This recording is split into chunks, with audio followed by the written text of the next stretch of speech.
Так получилось, что я уже наблюдаю на протяжении уже больше 15 лет за развитием штаба.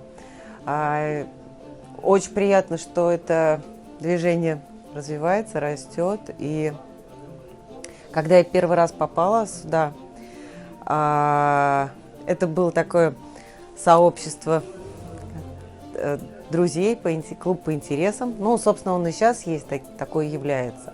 Просто он стал настолько уже масштабным, глобальным, что, конечно, эти изменения сильно сейчас уже заметны. Я могу сказать, что я была первая, кто справил здесь свой день рождения.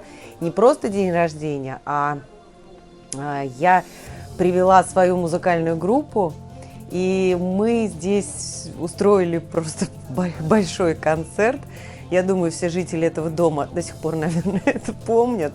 С тех пор появилась традиция музыкальных, вот именно музыкальных посиделок и приглашение каких-то музыкантов с музыкальными номерами. Просто я вижу, что вот много людей появилось, очень изменился клуб.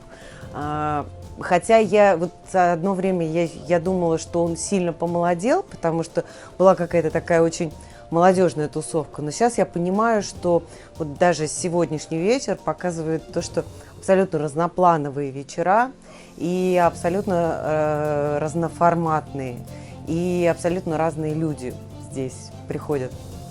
Это хорошо.